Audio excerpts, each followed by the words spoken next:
What if everything we've been taught about ancient civilizations is wrong? Deep in museums and excavation sites around the world lie artifacts so advanced, so precisely engineered that modern scientists still can't explain how they were created. Objects that shouldn't exist.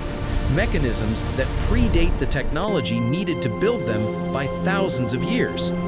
Today, we're diving into 3 discoveries that Careful with that section, looks articulated. Speechless. Got it. This bone is very Ancient well devices preserved. Good work, that look team. like Keep they it were steady. pulled straight from a modern This fragment engineer's looks workshop. important. I'll clear the Prepare base for to context. question everything you thought you knew about human history.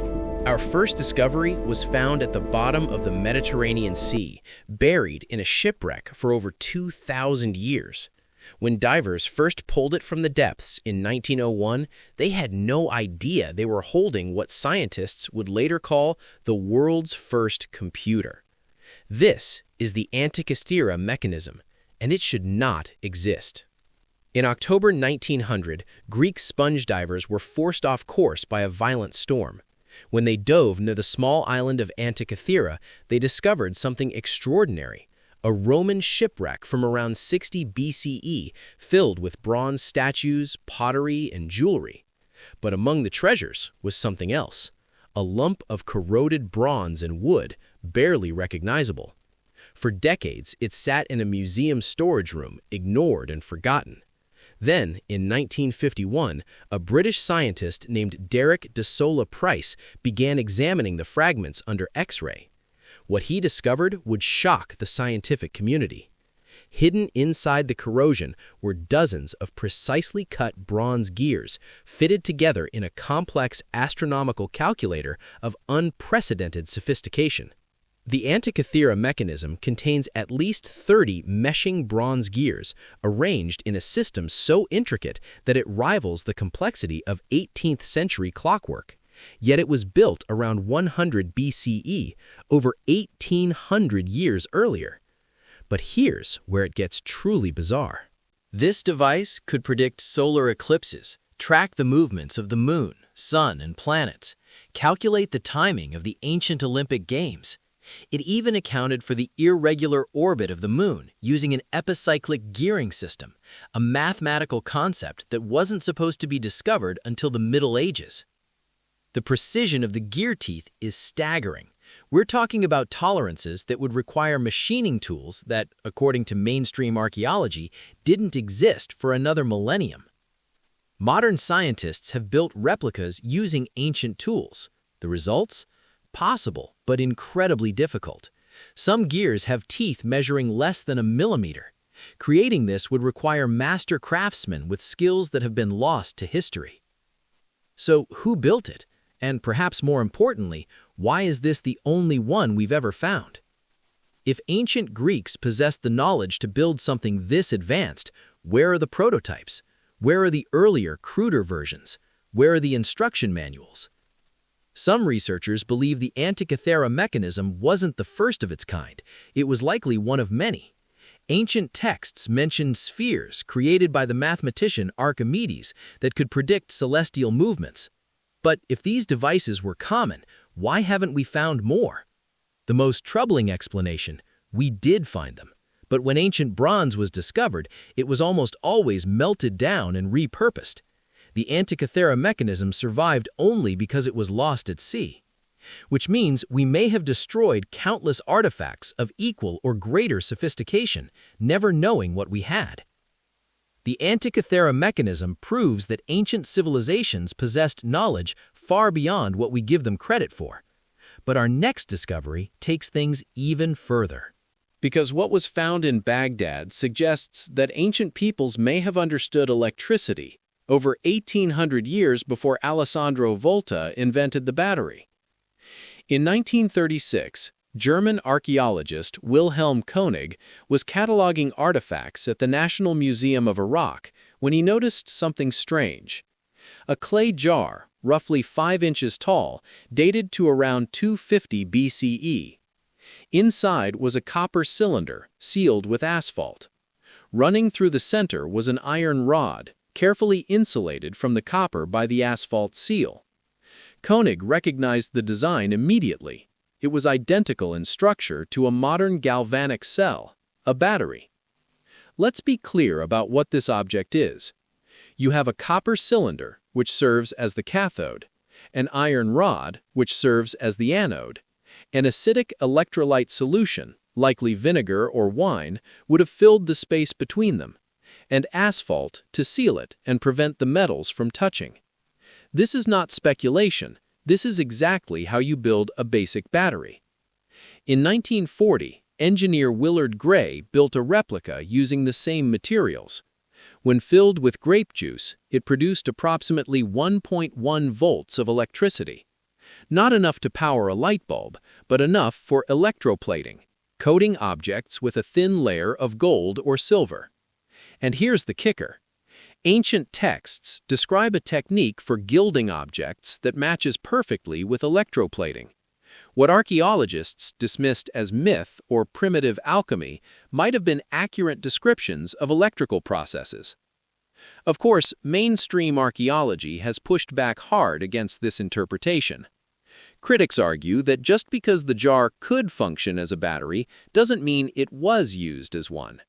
They point out that no connecting wires have been found, no evidence of electroplated objects, no ancient texts explicitly mentioning electricity. Some suggest it was used for storing scrolls. Others claim it was a simple storage vessel for sacred objects. But then explain this. Why copper and iron? Why the asphalt seal preventing the metals from touching? Why this specific configuration found in multiple examples across the region? The design is too specific, too deliberately constructed to be coincidental. And tragically, we may never know the full truth. During the looting of the National Museum of Iraq in 2003, several of these artifacts were stolen or destroyed. The evidence is literally disappearing. If the Baghdad battery was used to generate electricity, it raises profound questions. How did ancient Parthians discover electrochemistry? Did they understand the principles, or was it accidental discovery refined through trial and error? And here's what really keeps researchers up at night. If they could generate electricity 2,000 years ago, what else could they do? The Hindu text Agastya Samhita, written in the 1st century, contains verses that some interpret as describing battery construction using zinc, copper, and acidic solutions. The ancient Egyptians used what they called the fire that burns without consuming, mysterious lights in sealed tombs that some believe were primitive electric lamps. Are these just coincidences, misinterpretations of poetic language? Or were our ancestors far more technologically advanced than we ever imagined? Ancient computers, ancient batteries. Our final discovery might be the most mind-bending of all, because what Chinese archaeologists found buried in the tomb of a general suggests that ancient metallurgy achieved something that shouldn't have been possible for another 2,000 years. In 1956, Chinese archaeologists excavated the tomb of General Chou Chu, who died in 297 CE during the Western Jin dynasty. Among the typical burial goods, jade, pottery, weapons, they found something that made absolutely no sense: a belt buckle made of 85% aluminum. To understand why this is impossible, you need to understand aluminum. It's the most abundant metal in the Earth's crust, yet it's never found in pure form. It's always locked in compounds like bauxite ore, and separating it requires either extremely high temperatures or electrolysis, a process discovered in 1854. Aluminum was so rare and difficult to produce that in the 19th century it was more valuable than gold. Napoleon III reserved aluminum dinner plates for his most honored guests, while everyone else ate off gold. So how did a 1,700-year-old Chinese belt buckle end up made of nearly pure aluminum? The Hall-Héroult process, discovered in 1886, which uses electrolysis at over 900 degrees Celsius. This requires industrial amounts of electricity the ancient Chinese didn't have. Or the DeVille process, which uses sodium metal and requires sophisticated chemical knowledge and equipment. Neither method was available in 297 CE, not even close. Some scientists have proposed that it could be a natural aluminum alloy formed under extremely rare geological conditions, but analysis shows the metal is 85% pure, far too refined to be natural. Others suggest meteorite origin. Some meteorites contain aluminum alloys, but the composition doesn't match known meteorite samples. The most troubling possibility? We're missing something fundamental about ancient metallurgy. What if ancient civilizations had metallurgical knowledge that's been completely lost? Historical texts describe sacred fires that could transform metals. Ancient Chinese alchemists wrote about processes involving thunderstones and sky metal. Were these metaphors or accurate descriptions of techniques we don't understand? There's also the possibility of contamination, modern aluminum contaminating the ancient tomb. But the buckle was found in a sealed tomb, undisturbed for 1,700 years. Multiple independent analyses confirmed the dating. Or consider this, what if it was a one-time discovery, an ancient metallurgist stumbling upon the right combination of materials and heat by pure accident, creating something they couldn't replicate? The truth is, we don't know, and that's what makes it so fascinating. These three discoveries, the Antikythera mechanism, the Baghdad battery, and the aluminum belt buckle, share something in common.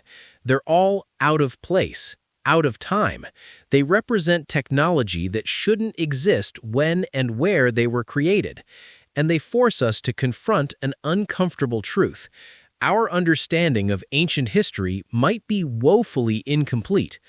How many other artifacts have we dismissed because they don't fit our narrative? How many have been destroyed, melted down, or lost because we didn't recognize their significance? The ancients may not have had smartphones or computers, but they possessed knowledge, sophisticated, practical, scientific knowledge that we're only beginning to rediscover.